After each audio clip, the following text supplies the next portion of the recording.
Hola, bienvenidos todos. Esta es una producción del Departamento de Enseñanza e Investigación y la Unidad de Comunicación del Hospital del Niño, con el afán de estandarizar y enviar mensajes basados en evidencia sobre diferentes aspectos y tópicos de la pediatría, con diferentes invitados, como una extensión a la comunidad del Hospital del Niño. Hoy conversaremos sobre COVID-19 y las vacunas. Desde el inicio de la pandemia a fines del 2019, hasta la fecha han ocurrido 123 millones de infecciones a lo largo del mundo, con 2.7 millones de muertes.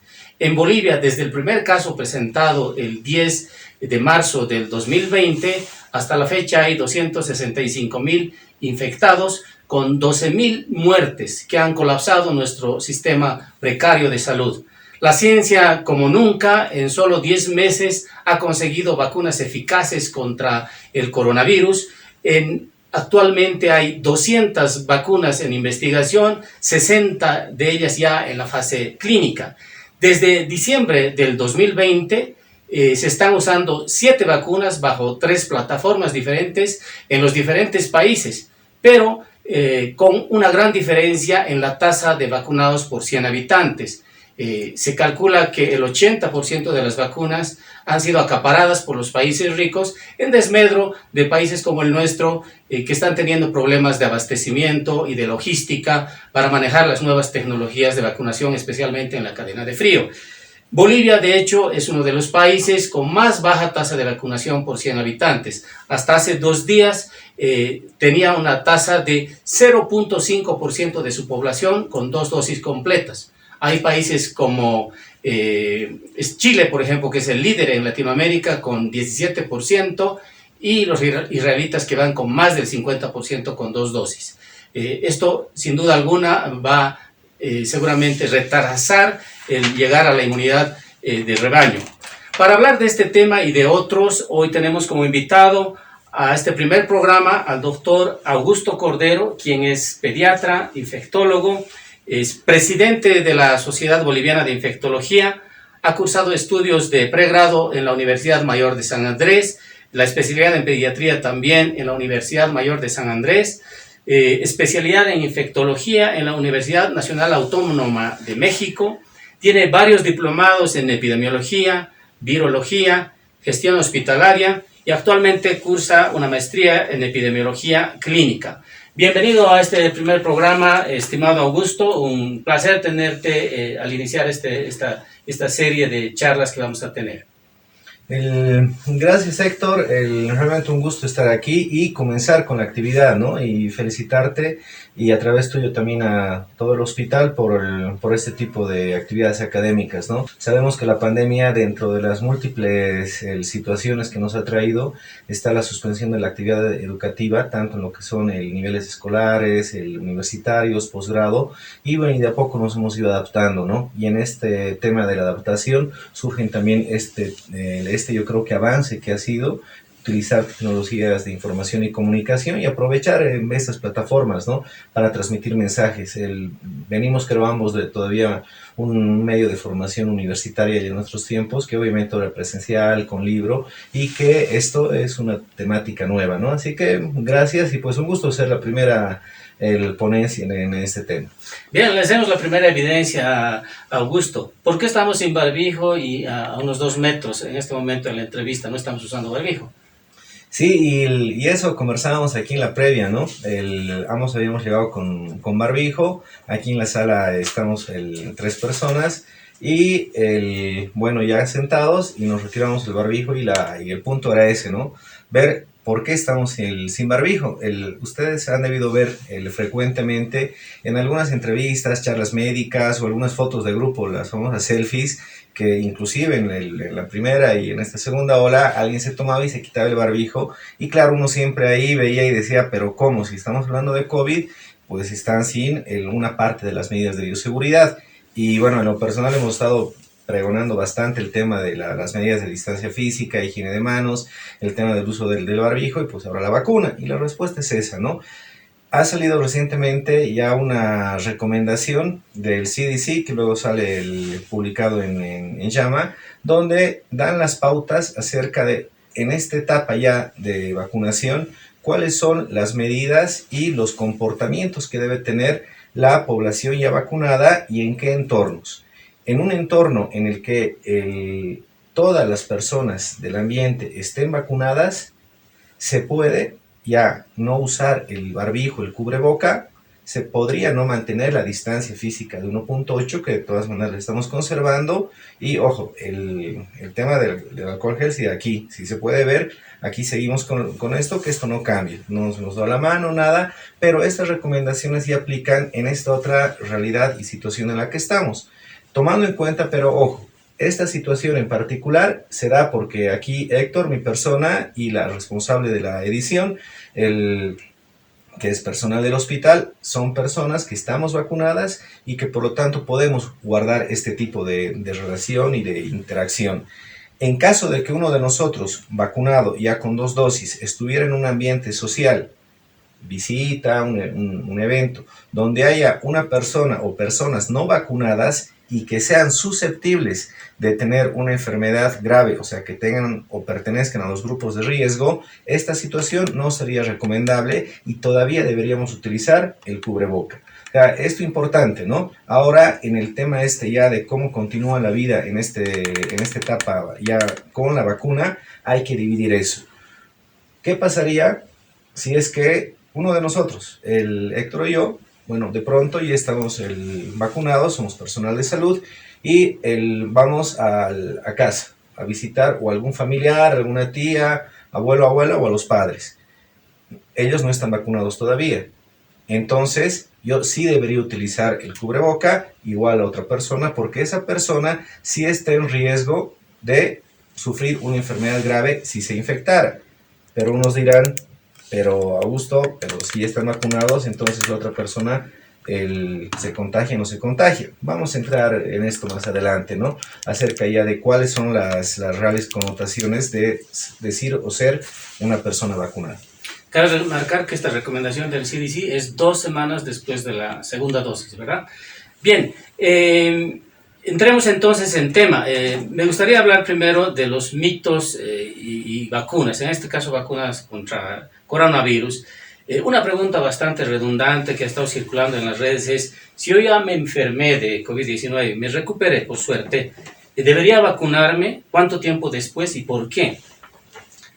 Ya mira, con un ejemplo, vamos a tratar de hacerlo bastante el objetivo, clara esta charla, porque entendemos que que la idea es dar el mensaje claro, ¿sí? Sin entrar mucho en el tema del tecnicismo, pero hemos estado participando en la planificación logística y operativa de campañas de vacunación en algunas entidades de salud, con vacunación a 1,000, 2,000 personas. Y obviamente la pregunta es, uno, cursé COVID, 3 meses, 2 meses, 1 mes, 3 semanas, o ya hace 6 meses, ¿me puedo vacunar? Lo otro es, y una situación que causó un poco de confusión en diferentes instituciones, si es que era necesario hacer una prueba o no, hacer una prueba para el COVID-19 antes de vacunar. Y luego las contraindicaciones propias de la vacuna, ¿no? La primera respuesta que tardó ya en ponerse en marcha y en práctica, aquí en el nivel local estamos hablando, es que si he cursado COVID, sí puedo recibir la vacuna. No es una contraindicación el haber cursado la COVID-19 para recibir la vacunación. Luego lo otro, ¿necesito hacerme pruebas? ¿Qué pruebas? En algunas instancias hacían control de IgM, en algunas muy pocas, de pronto un antígeno nasal, y obviamente las menos, o tal vez alguna persona ya por algún grupo muy particular que tenga acceso a hacerse RT-PCR. Entonces, hablando de la generalidad que usó mucho este tema de las pruebas rápidas, sin entrar al detalle fino que ya seguramente ya lo han escuchado, lo han revisado, es que las pruebas rápidas IgG y IgM, la sensibilidad y especificidad recién dan un valor útil para toma de decisiones a partir del 7º, 10º día de la enfermedad. Por lo tanto, si yo utilizo esas pruebas en las primeras 48, 72 horas, asumiendo que estoy asintomático, entonces si me da negativo, O sea, no tiene ninguna relación con el tema de que si tenga o no la COVID-19. Por eso estas pruebas no están recomendadas para diagnóstico de infección por SARS-CoV-2, por lo cual no es útil usar estas pruebas como screening o tamizaje prevacunatorio. No hace falta pruebas. Viene otra pregunta. ¿Cuánto tiempo después de haber cursado la enfermedad podría vacunar? A partir del alta del paciente, Clínica. que, bueno, aquí el alta tiene un bemol bien particular a diferencia de Latinoamérica y casi el resto del mundo. El criterio del alta para la COVID-19 en nuestro país es un alta bajo un criterio clínico, pero tenemos un criterio laboratorial. Así lo establece el Decreto Supremo 4295, que ya salió para la primera ola, donde establece que necesitamos una prueba de laboratorio y para el caso tiene que ser una prueba directa, o la RT-PCR o el antígeno nasal. Sabemos todo el pormenor técnico que hay alrededor de esto, pero sin entrar a esa discusión, que es otro tema, a nivel nacional, el alta por la COVID-19 es al día 14, asumiendo que la persona está ya clínicamente recuperada con una prueba negativa. A partir de eso para adelante se puede vacunar. Y mira, y aquí hay un hecho interesante que me lo han preguntado mucho y que de hecho lo traigo aquí a la pregunta a la mesa, ¿no? Me vacuné hace 72 horas, 48 horas. Y bueno, al día siguiente tengo cefalea, dolor de cabeza, malestar y bueno, me dicen que es una reacción de la vacuna, va bien, 48 horas me siento mejor y listo. Tercer día no pasa nada. Al quinto, séptimo día arranco con fiebre, con odinofagia, siento malestar, un día de pronto ¿qué pasó? Y al día siguiente voy a mi control médico y le digo, doctor, me he vacunado que ya van a ser 5 o 6 días, pero me siento mal. Ojo, la definición de caso sospechoso de la COVID-19 se respeta y se entiende. Y se debe seguir el protocolo abstrayendo el hecho de que sea o no una persona vacunada, porque entendemos que ya pasadas estas 48-72 horas del periodo de observación de reacciones adversas, la persona que tenga fiebre, tos, odinofagia, todo de acuerdo a la definición de caso del 17 de diciembre que la actualizó la OMS, ya no es la que venía antes del 17 por si acaso, es otro tema, entonces esa persona debe ser abordada como un caso sospechoso. Se le hará la prueba. 2 alternativas. Si sale positiva, ¿qué hacemos? Y si sale negativa, bueno, podría ser otra infección, podría ser otro tema, hay que hacer el control médico. Y si saliera positiva, habiéndome yo vacunado al quinto día, teniendo los síntomas, al quinto día de haberme vacunado, entonces es que la vacuna me ha producido la COVID-19 o ¿qué pasó? Y esto ha dado lugar a que haya rechazos de vacunación, hasta en prensa. Seguramente lo vieron por redes sociales, en unas publicaciones. Se vacunó hace 4 días y ahora está con una neumonía por la COVID-19. Y hemos tenido casos, o sea, tanto en personal de salud de diferentes áreas. Y eso hay que aclararlo. Ninguna de las vacunas que estamos usando en este momento, en Bolivia, sobre todo si nos habla de virus inactivado, la AstraZeneca que ya está y se va a usar, que es de vector viral, es capaz de producir enfermedad de ninguna manera, porque no son de virus vivos. Inclusive las de virus vivos son virus atenuados, digamos, si es que en algún momento salen. Entonces, no hay posibilidad que ninguna de las vacunas, esto hay que decirlo contundentemente, produzcan enfermedad, ¿no es cierto? Eso tiene que estar muy claro cuando enviamos este tipo de mensajes, ¿verdad? Sí, pero y la pregunta ahí queda, ¿no? O sea, porque esto es hacerlo práctico, no es hacer un diálogo más allá de la evidencia que hay al respecto de estas situaciones del día a día. ¿Qué hacemos con esta persona? Se vacunó hace 5 y tiene una prueba positiva viral por hisopado, que son las que valen, positiva al quinto día de la vacuna. Entonces, ¿qué pasó? Y digamos, a priori, uno es como que le dicen no pienses en un caballo blanco, y lo primero que es caballo blanco. Entonces, uno se queda con la idea de que porque me vacuné y lo relaciona, ¿no? O sea, es a priori lo que uno haría. Pero ¿cuál es la explicación? Y de esto ya ha habido bastante. Esa persona al momento de ser vacunada estaba incubando ya, había adquirido días antes el virus y fue una persona vacunada durante el periodo presintomático de la enfermedad y que en los días que le tocaba, sabemos que el promedio va alrededor del quinto día, ya más del 90% al día 11 y el 99% al día 14, o sea, ese es el periodo en el que yo puedo tener sintomatología a partir de un contacto previo. Pero si me vacunaron, por ejemplo, manteniendo lo que comentábamos, tengo un contacto, me encontré con alguien y fuimos a comer ahí un bocadito, una reunión, me quité todo y no tenía la vacuna, pero es mi amigo, yo sé que él no está, ninguno de los dos tiene síntomas. Eso pasa jueves, me vacunan el lunes, siento malestar ya el jueves, a 7 días del contacto, pero yo le he hecho la culpa a la vacuna. Y luego me entero de que el amigo había comenzado con síntomas y esa es la explicación. Y aquí remarcar lo que comentabas, ¿no, Héctor? Ninguna de las vacunas elaboradas mediante las plataformas que se conocen y de las que se está usando en Bolivia, hablamos de Sputnik y de Sinopharm, sabemos que ya ha llegado AstraZeneca también, ninguna de estas tres puede dar lugar a la enfermedad por la que está protegiendo. Por lo tanto, este evento hay que tenerlo claro. Vacunado que dé positivo a una prueba viral en los días posteriores a la vacunación es este vacunado en periodo de incubación, recalcando porque se ha hecho un tema aquí a nivel nacional. Que en el CESAVIS es un evento coincidente, digamos, justo con el momento de la vacunación, ¿no? Y puede pasar.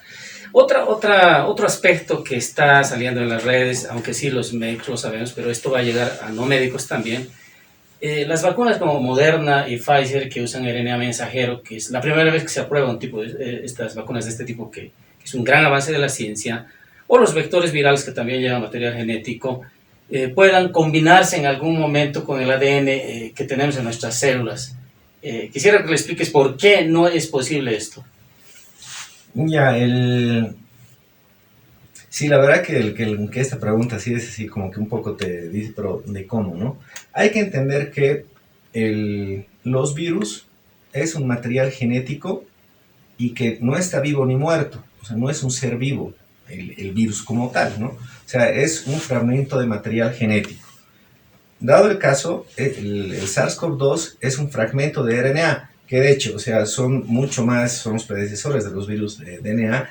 Y lo que se hace es, a través de las plataformas que se han utilizado tanto por el Sputnik, tanto por AstraZeneca y las otras que ya son mediante lo que sería estas tecnologías de RNA, que es una revolución que se ha hecho en el campo de las vacunas, no es que ingresen y que se unan a el núcleo de DNA de la célula humana.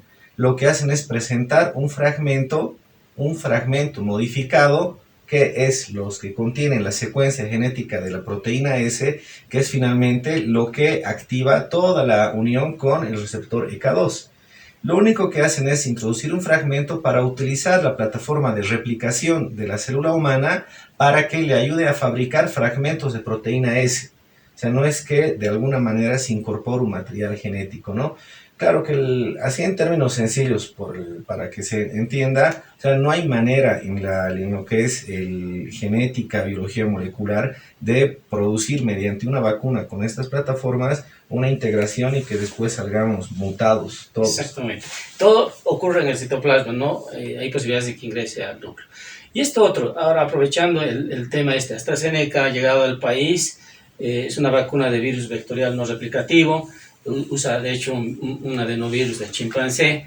Se ha hablado en Europa, de hecho algunos países europeos han suspendido la vacunación, Holanda y otros países, porque se han reportado algunos casos de coagulopatías, ¿no es cierto? Ha habido tromboembolismos pulmonares, trombosis venosas profundas, a pesar de que la OMS ha aclarado recientemente de que estos eventos, digamos, están calculados. De hecho, esta vacuna se ha aplicado, donde más se ha aplicado en Gran Bretaña, 17 millones de personas. Estos eventos ocurren normalmente en la población, es como si ocurrieran apendicitis entre 17 millones, y no vamos a atribuirle las apendicitis a la vacunación. Entonces yo quisiera que aclares esto, porque esto sí es candente. Hay mucha información por la televisión en este momento. AstraZeneca llega y esta vacuna ha sido suspendida ya en varios países de Europa. Sí, a ver, y este tema ya es un poco más serio porque ya toca inclusive alineamientos de vacunación y políticas de vacunación a nivel mundial y obviamente a nivel nacional, ¿no? Para el 18 de marzo se reúne en una cumbre lo que es todas las instituciones regulatorias a nivel de vacunas, se reúne la EMA, OPS, OMS, CDC y revisan esto, se establece un comité revisor. Son 25 casos que se han presentado en 20 millones de vacunados. Un tema ahí, solamente como observación, que la mayoría de las personas son mujeres y que son menores de 55 años, como observación se pone, ¿no? Pero no se ha establecido que esta cantidad de 25 casos que corresponden a coagulación intravascular diseminada y trombosis del seno venoso. Y de hecho la relación es, 18-7.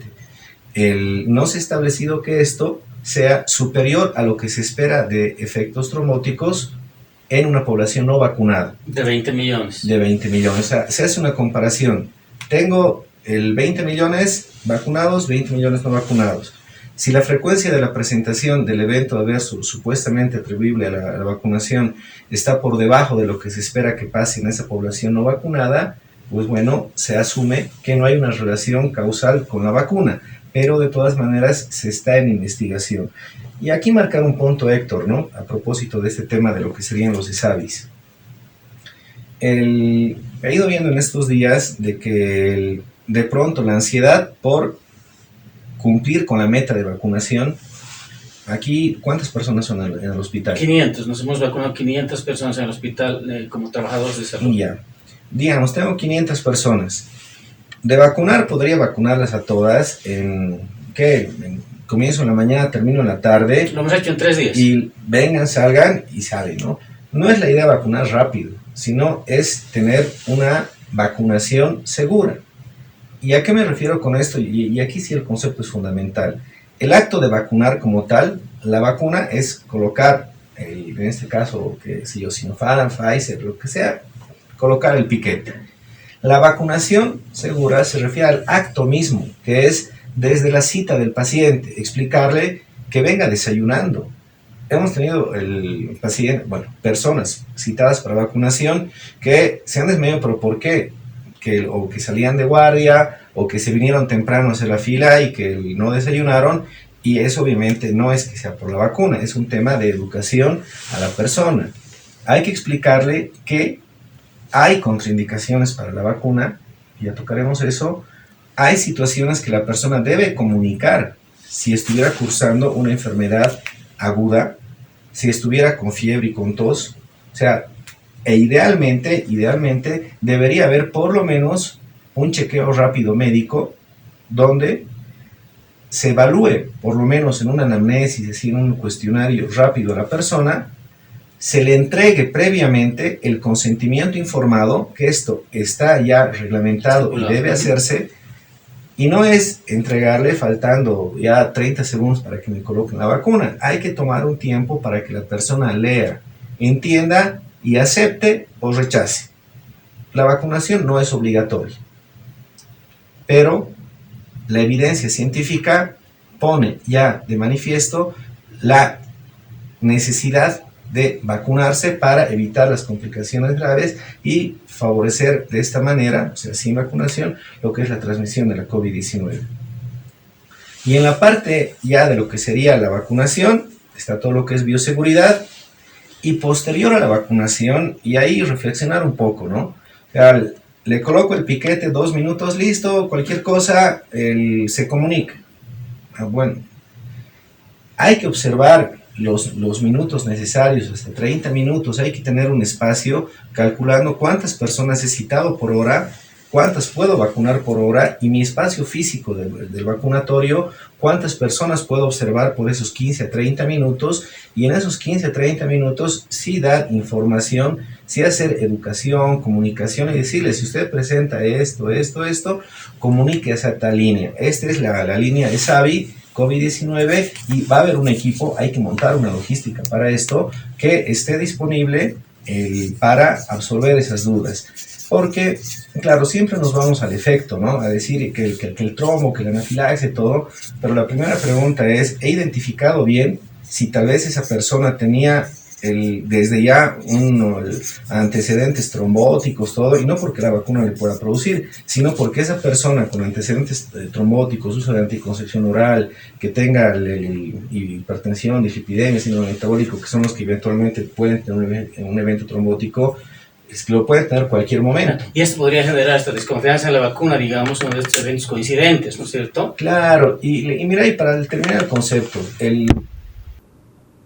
nos vamos mucho al tema de que anafilaxia, que el fenómeno trombótico, que el uno o el otro.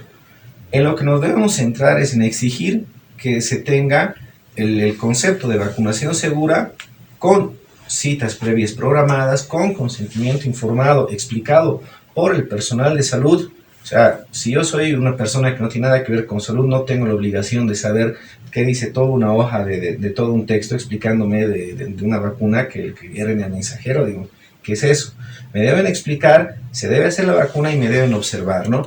Eso es el centro de lo que significa reacción adversa de vacuna. Tener una vacunación segura, que no significa que no pueda haber algún tipo de reacción adversa, leve, moderada, grave, o algún evento ya de estos, o sea, ya inusitados, ¿no? O sea, ese concepto para que los que están en las campañas y planificaciones de vacunación, ahora que se vienen, una cosa es vacunar 500 aquí, claro, pero ya tener una población de 40,000, 80,000, 150,000, como tienen varios hospitales, estamos organizando ahorita una campaña de vacunación casi para 40,000 en un centro y 90,000 personas en otro centro.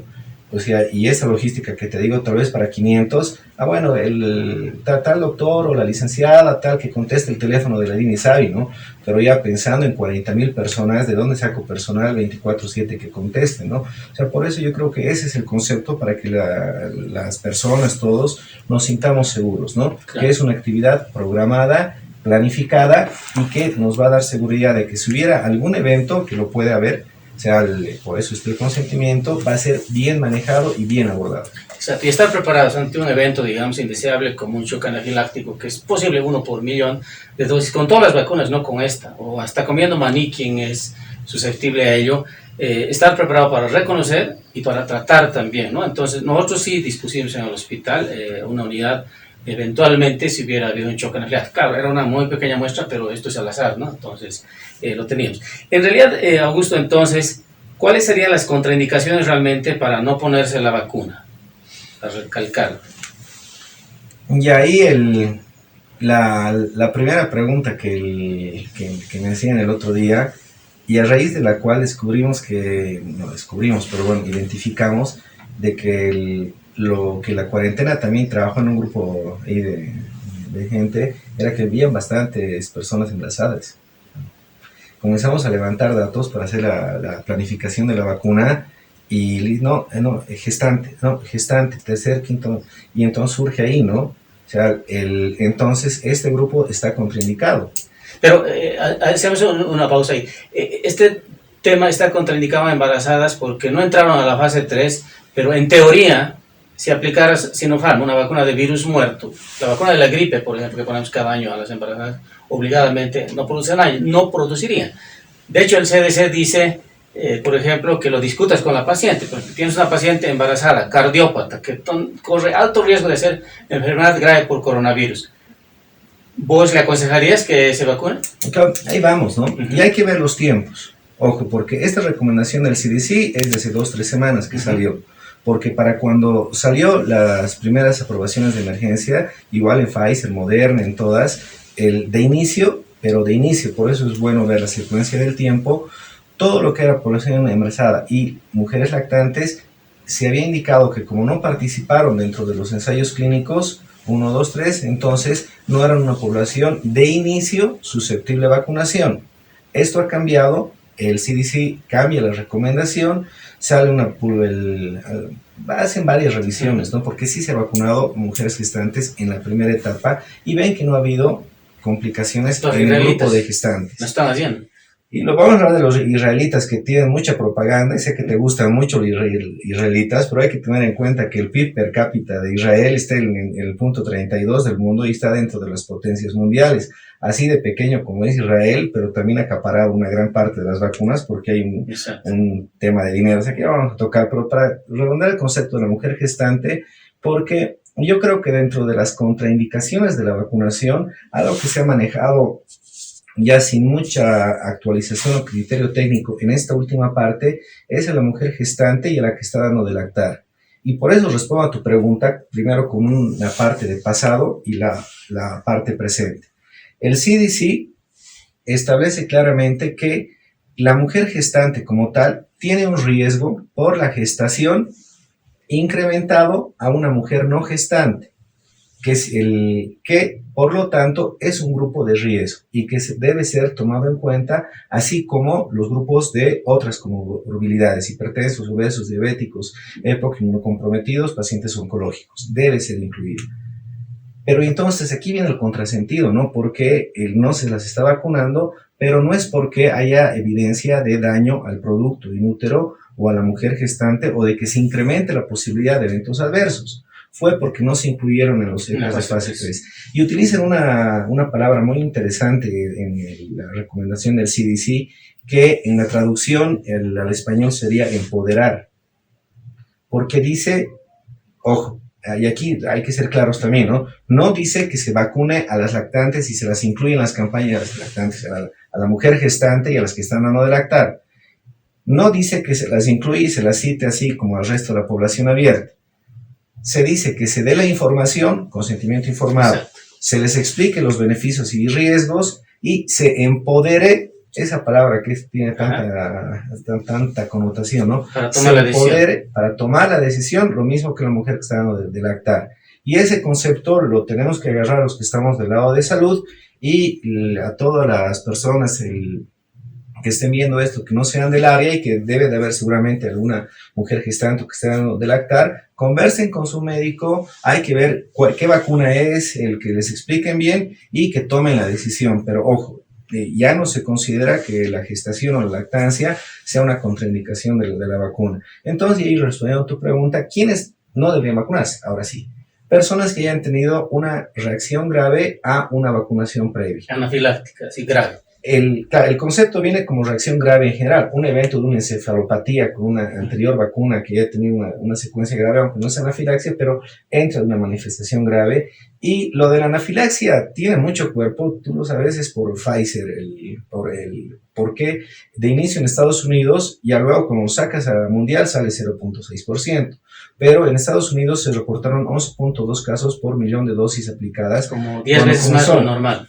Claro, y de ahí sale entonces que todos es anafilaxia, pero ojo que lo comentamos, Oxford AstraZeneca, ahora como que el peso que tiene es estos fenómenos tromboembólicos, que ya lo hemos discutido, que no se ha evidenciado una relación causa-efecto, y de Pfizer fue anafilaxia. La anafilaxia, lo que te dice el manual de SAVIS, ¿qué es con Pfizer?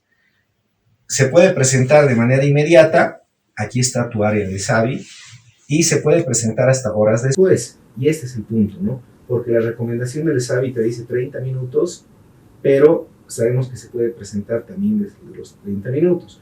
Entonces, ahí está mucho lo que les decía, la información, capacitar al personal y a la propia persona para que ella esté enterada y de cuándo debe acudir de emergencia a su centro para la atención del SAVI. Y la otra, no contraindicación, pero observación que hay que tener con las vacunas, y algo que aquí en Bolivia ha pasado mucho, el tema del plasma.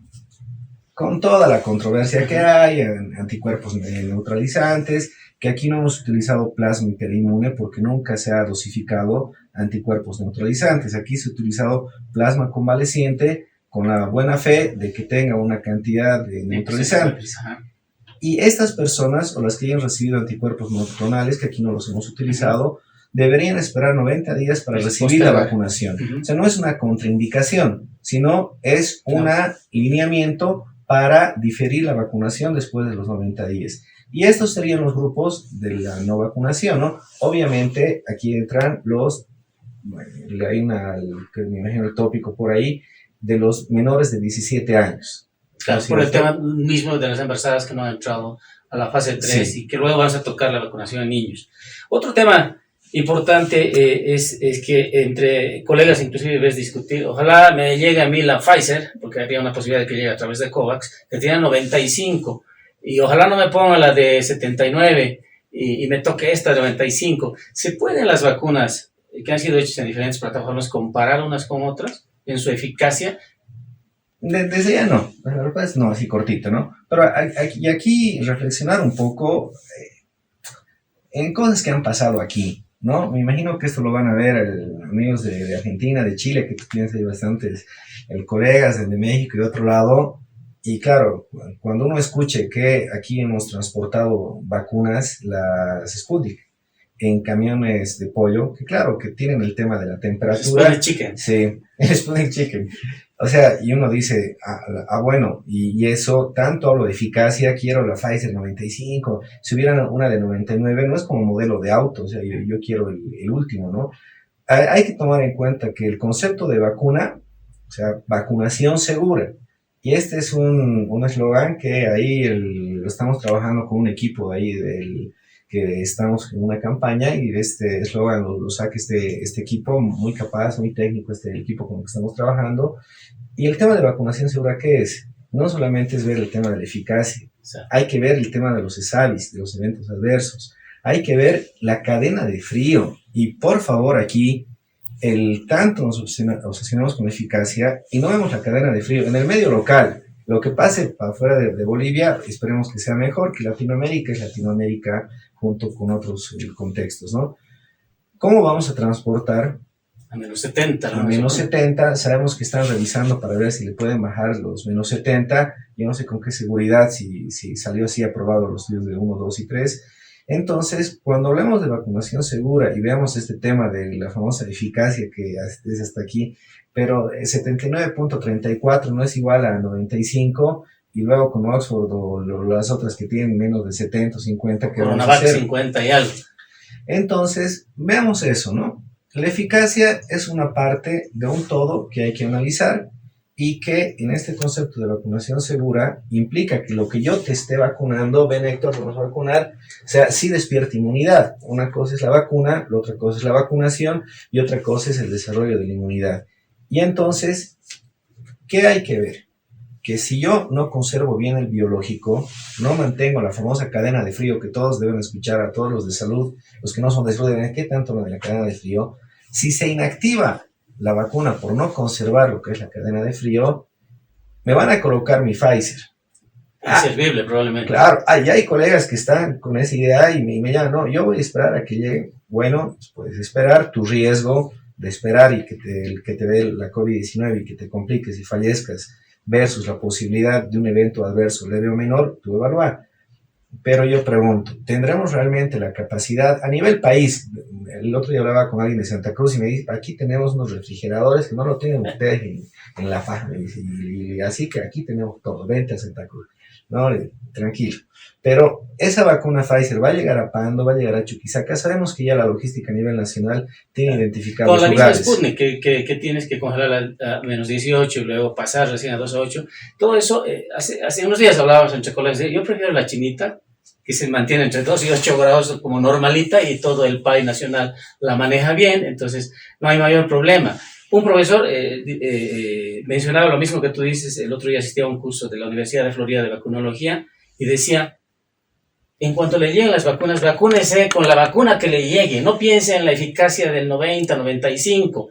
Todas las vacunas, por suerte, previenen enfermedad grave y que vayas a la UTI.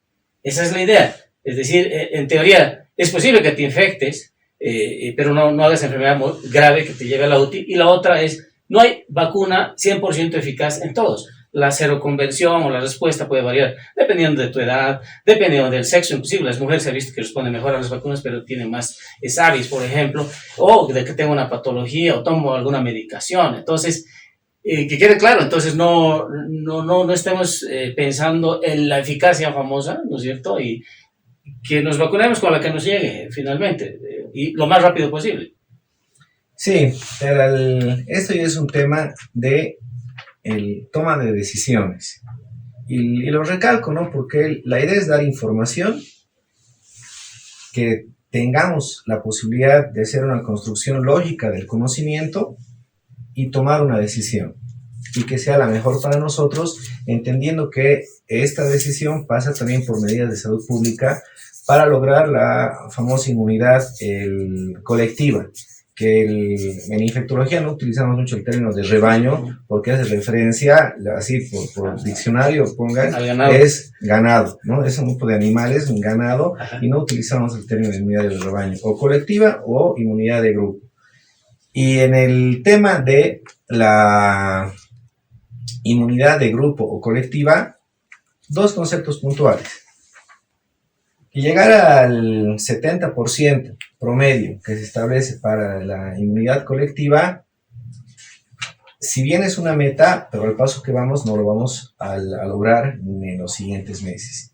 Exacto. Y el tema de la disposición de vacunas para todos los países para llegar a esa inmunidad colectiva, el departamental, nacional, mundial, sabemos que depende de que tengamos el acceso a la vacuna, que es el otro tema. Todas las vacunas en este momento están buscando como objetivo antigénico a la proteína S, al sitio RBD, las vacunas de Moderna, Pfizer, también las de vectores virales. ¿Qué va a pasar con estas vacunas y las variantes famosas que ahora están de moda? El miedo que ha entrado la cepa, esta variante de Manaus, por ejemplo, que está próxima a nosotros, de Brasil. ¿Van a dejar de servir? ¿Sirven? ¿Vamos a tener que modificar en algún momento estas vacunas? La mutación en un virus, que es un material genético, no es un ser vivo, ni vive ni muere. Se divide en clados, grupos genéticos. Y la mutación es un evento natural en la virología y todos los virus van a mutar.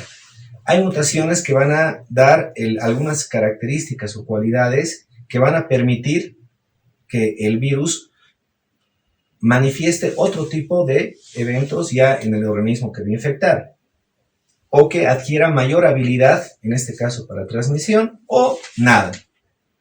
La mutación, hay cientos de mutaciones de SARS-CoV-2, sí, y entran a las bases de datos de SARS-CoV-2, hay un montón, pero hay variantes ya se ha definido así como variantes de interés, que son estas que se están siguiendo. Hay variantes de preocupación y hay entre estos grupos de variantes, ahí entran la cepa brasileña, la británica, que la de la sudafricana. Sabemos que aquí Sucre, en un proyecto colaborativo, identificó ya también unas variantes aquí a nivel nacional, pero no por ser variante, es más o menos, ¿no? 3 parámetros para evaluar a variantes. 1, ¿qué tanto, qué tan bien se transmite de una persona a otra? ¿Qué tanto va a afectar al organismo que esté infectando? ¿Va a causar una enfermedad mayor, menor o la misma? Y el tercer parámetro, que viene tu pregunta, ¿qué tanta el cambio va a haber en relación a la respuesta a un tratamiento antiviral que no hay para la COVID-19? ¿Qué tanta respuesta o modificación va a haber en la eficacia a partir de la vacunación? Y en esta tercera parte es donde ahorita el mundo está metido, ¿no? Es en una espiral que es como, veamos qué ha salido hoy día para ver qué dice AstraZeneca con la sudafricana, qué pasa con la brasileña, y hay que aclarar, ¿no? Las 3 cepas sí se ha visto que se transmiten más, pero que no necesariamente están relacionadas con mayor cantidad de casos graves o paciente crítico, pero obviamente si se transmite más y a más gente, van a comenzar a aparecer más casos graves porque hay más gente, ¿no? O sea, no necesariamente porque en los mismos 100 aumente los casos hospitalizados del 20% al 40%, pero ya no van a ser 100, pues van a ser 1000. O sea, que ahí estamos, ¿no? Claro. ¿Qué opinas? La vacuna Sinopharm ofrece el virión completo. En este caso ya no es el objetivo antigénico solamente, la proteína es, en este caso, todo el virus. ¿Podrá ofrecer los que nos hemos vacunado con virión completo, aunque inactivado, tener más epítopes que provoquen más al sistema inmune y resistir mejor? ¿Es una posibilidad? Porque no hay todavía ningún estudio de ello. Lo que sirve es la proteína S. O sea, ya sean en plataforma con virus inactivados o con cualquier RNA mensajero, Gamaleya, Sputnik, AstraZeneca, está específicamente es el fragmento de proteína S, y en el caso de Sinopharm, el resto del RNA está inactivado. Bien, sin duda alguna, todos estos temas son importantísimos y todas estas variaciones, como lo mencionas, probablemente van a requerir modificaciones de las vacunas. De hecho, hay mucha esperanza, hay muchas vacunas en curso, por ejemplo, esta de Zydus, Zycov, que es una ADN que codifica la proteína de SARS-CoV-2, pero es termostable a 25 grados. Ya hay una vacuna de una sola dosis como la de Johnson y Johnson.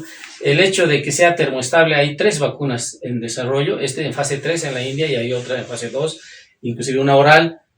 Seguramente van a ser una esperanza, sobre todo para la parte sur del mundo, donde hay más problemas de cadena de frío, de logística, etcétera, ¿no? El tener una vacuna por vía oral pues, sería fantástico, y eso es gracias al desarrollo de la ciencia y es una esperanza en los siguientes meses. Otro tema importante y que es el artículo de la semana que vamos a revisar en este programa es el tema de, te invito a revisarlo y a comentarlo, este artículo que ha salido publicado, que en realidad es una carta al editor que ha salido publicada en New England hace unos días, que menciona, es un grupo de Monte Sinaí de Nueva York, que ha agarrado 110 personas, las ha dividido 67 de ellas seronegativas, o sea, no habían tenido contacto con el virus, y 42 sí positivas, que sí habían enfermado previamente, les vacunan con vacuna Moderna o Sinopharm y les van midiendo anticuerpos como IgG, y ven que la gente que no había enfermado contra coronavirus tiene anticuerpos progresivamente lentos a los 9-12 días, en contraste con las personas que ya eran seropositivas antes de vacunarse, o sea, habían enfermado algún tiempo antes, tuvieron una respuesta robusta, 5 a 10 veces más en anticuerpos, por lo menos hasta los 20 días, aunque después de la segunda dosis como que se igualan ambos. Entonces, esta es una esperanza de que probablemente la gente que ya se ha enfermado en algún momento requiera una sola dosis. Esto está publicado hace 10 días en New England. Todavía el paper no está todavía en revisión por pares, pero es una esperanza este tema de que va a ayudar además a ahorrar este tema pues de que no hay abastecimiento suficiente, ¿verdad? Sí, el tiempo siempre nos juega en contra cuando son temas interesantes. Y para ir a lo puntual, el Janssen de Johnson Johnson, primera vacuna aprobada, que ya en los estudios de Estados Unidos con lo que sería una dosis ha demostrado que tiene una eficacia del 66%, pero lo interesante es que para formas graves y hospitalizaciones es 85 y 100 respectivamente. O sea, y eso en relación a que no todo es la eficacia, es decir, 66 uno diría, si me quejo de la China de 79.34 de la buena Sinopharm, entonces con la Janssen de 66.1, oh no, de que ni la traigan. Pero esto de una sola dosis de vacuna en un mundo ahorita que está encadenado a las compañías de vacunación por la patente que dura 20 años, o sea, esa es la respuesta. No es que Estados Unidos, Inglaterra estén acaparando las vacunas, que lo están haciendo, pero es porque que nadie más puede fabricar la vacuna, ¿no? O sea, podrían, pero la patente, los amarra y la patente son 20 años. Y cosa interesante con AstraZeneca de Oxford, la que nos va a llegar, o la que ha llegado, ¿dónde se ha producido? En India, en el Instituto Serum de la India, porque AstraZeneca de Oxford ha autorizado la producción de esta vacuna a otro laboratorio. Y Tedreyesus de la OMS lo dice, invita a las otras compañías y pide de que tomen esta misma iniciativa para que se produzca en otros lugares. O sea que este tema de la dosis, de la vacunación con una dosis, sería una buena alternativa a este tema de patentes y demás cosas, ¿no? Aquí hemos hecho un control serológico para IgG como una experiencia más, como un estudio que tiene mucho tiempo para hacer, pero sería interesante que podamos charlar luego para diseñar algún proyecto que tras la primera dosis de Sputnik hemos tomado un grupo más o menos de 30 personas y les hemos hecho control de IgGs. Entendemos que el tema técnico no pasa por hacer un control serológico, pero como una experiencia. Y por lo menos el 80% de las personas tras la primera dosis ya tenía IgGs altos. O sea, lo tenemos ahí, queremos ya darle un poquito más de cuerpo ahora y ya con más estructura, pero eso sumado a este tema que comentas, ¿no? Luego las vacunas con nanotecnología, ¿no? Que lo que comentabas en Texas ya andan bien avanzados con esto, utilizar nanotecnología con fragmentos de proteína S, introducirlas vía nasal, vacuna termoestable y que salga en masa y para una dosis y aparte tienes IgA en mucosas, ¿no? Es otra tema interesante, ¿no? Es otra preocupación porque la gente vacunada aún puede portar el virus y transmitir, ¿no es cierto? Y si tuvieras una inmunidad en mucosas con virus vivos por inhalación probablemente van a ser mejores. Hay una vacuna que el 2022 de Codagenix, de también India, probablemente se produzca. Bueno, este tema es súper interesante y podríamos estar hablando horas con Augusto, que le gusta mucho este tema, pero como todos los programas tienen su tiempo, te agradecemos por esta visita al Hospital del Niño. Ojalá no sea la última vez, podemos estar hablando de otros temas, que es parte del interés de este programa. Antes de despedirme, también quiero invitar a un siguiente programa. Estaremos hablando sobre temas de gastroenterología pediátrica con otros colegas invitados. Entonces, a todos ustedes, gracias por su atención. Gracias, Augusto. Un gusto haber contado contigo en este primer programa. No, a ti, Héctor, y felicidades, ¿no? Estos emprendimientos y aquí a nivel nacional que cuesta tanto de dar un paso ya al mundo ya audiovisual, entrevistas, todo eso, realmente se reconoce esa simple inquietud que has tenido, ¿no? Y a todo el hospital que siempre anda innovando y siempre es una dinámica diferente aquí, ¿no? Así que saludos, espero que haya servido esto y cualquier cosa, estamos en contacto. Gracias.